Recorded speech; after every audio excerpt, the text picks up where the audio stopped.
Hi everyone, we are back. I'm so sorry I didn't upload one yesterday. I've been in school, so it's been tricky to find the time to then record a chapter, but I found some today, just miraculously appeared. And so I thought I'd do a quick reading. I think I'll only read a short amount, because I'm going to try and upload this to Google Classroom, and so I don't want it to be too long. Let's crack on. We're on chapter 13. We're cracking through this book, aren't we? We really, really, truly are. So, remember, the last we read, Maya had let it slip to the twins that she knew where Finn was, and they'd run out, I think, to go and find him. So, chapter 13. The twins in their flesh-pink party frocks and satin shoes had run out into the street. They panted across the square, turned down a side road, and as they ran, they quarrelled. "We can't go and see those men without Mummy," said Gwendolen. "Yes, we can. I know where the Pension Maria is. It's quite near." "But it's down by the docks. There are awful men there. I'm not going without Mummy," said Gwendolen obstinately. "All right, then. We'll get her. But don't blame me if she tries to get half the reward." "She won't. We wouldn't let her. It's for us and no one else." A man came out of his house and stood by his garden gate. "You see, he wants us for the white slave traffic," said Gwendolen, and tried to run faster. The man, who had come out to walk his dog, crossed the road, but the twins did not stop until they'd reached the club where their mother was playing bridge. "Right, that's it," said Mr. Trapwood. He shut the lid of his suitcase. "In another couple of hours we can go on board."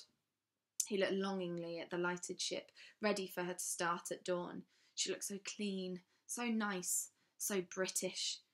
Mr. Lowe came to stand beside him. Decent bunks, decent food, people speaking English, you can't believe it. But in spite of the relief of being on the way home, the Crows were broken men. Mr. Lowe was still feverish. Mr. Trapwood's insect bites had spread in an infected mass all over his face and neck, and neither of them could keep down their food. It wasn't being ill, though, that worried them most. It was failure. They would go back with an empty berth in their cabin and a sad story to tell Sir Aubrey.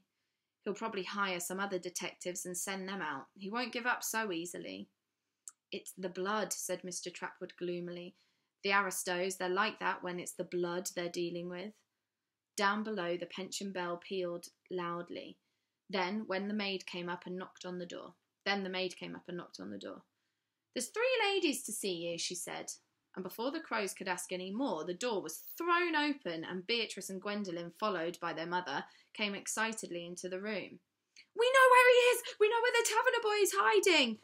We know for sure!" The Crows, who had been lying weakly on the bed, sat up. Their eyes glinted. They were changed men. Where?" Beatrice said. "If we tell you, are we sure to get the reward as soon as you found him?" "Well, of course." "All of it?" Yes. "He's here in the museum, the Natural History Museum, just down the road." Mr. Lowe was hitching up his braces, fetching a coil of rope.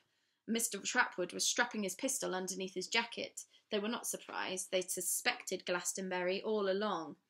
"We want to see you catch him." "No," Mrs. Carter spoke sharply to her girls. "There may be a struggle, or violence." "That's true enough." The Crows were buttoning up their jackets.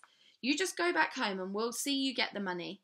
The address is Carter, Taparini, Rio Negro. I'll write it down for you," said Mrs. Carter. "But send it to Miss Beatrice and Miss Gwendolen," said Beatrice. "Send it to us." "It'll go to the police station. You can fetch it from there," said Mr. Trapwood, patting the bulge inside his jacket. "How do you know he's in the museum?" "Maya told us. We made her. We twisted her arm until she did, and we knew she had a secret."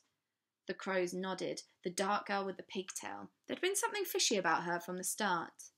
"Now, ladies, if you just go home, everything will be taken care of, and I assure you that your reward is safe." The museum, of course, was locked, but it was not difficult to find for Professor Glastonbury's house. It was a modest bungalow in a quiet street lined with palm trees. The Crows rang the bell, then thumped on the door, then rang again. After a long time it was opened, and an old woman peered through a crack. "We want Professor Glastonbury at once. Fetch him." "Nada," she said. "Nothing. Not here." "Yes, he is. You're lying." The Crows pushed her aside. The Professor's house had a small study, a sitting room, and a bedroom with an empty bed. "Where is he? Tell us at once." They shook her roughly by the arm. Where?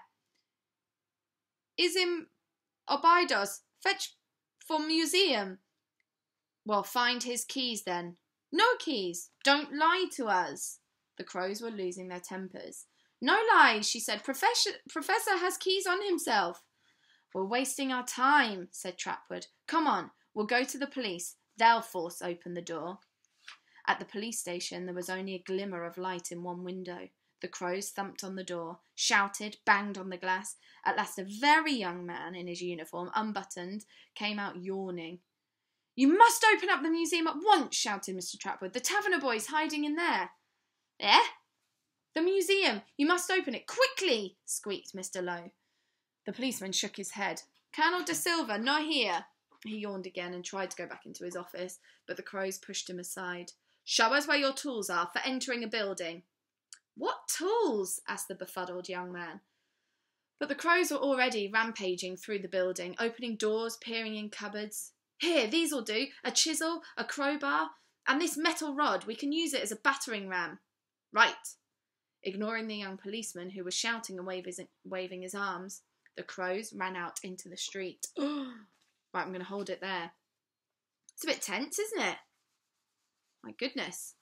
Very exciting stuff. So, the crows are on the way to the museum. I wonder if they will find Finn. I say Finn because really it's Clovis, isn't it? So we don't know because the twins didn't stick around long enough to find out where he actually is. And he's underneath the floor, isn't he? So we don't know if he'll actually get found and if Maya's plan will work at all. But I hope you liked it. We'll catch up with the second half of chapter 13 later on in the week. And have a good day, a good evening, and a good night. See you soon. Bye.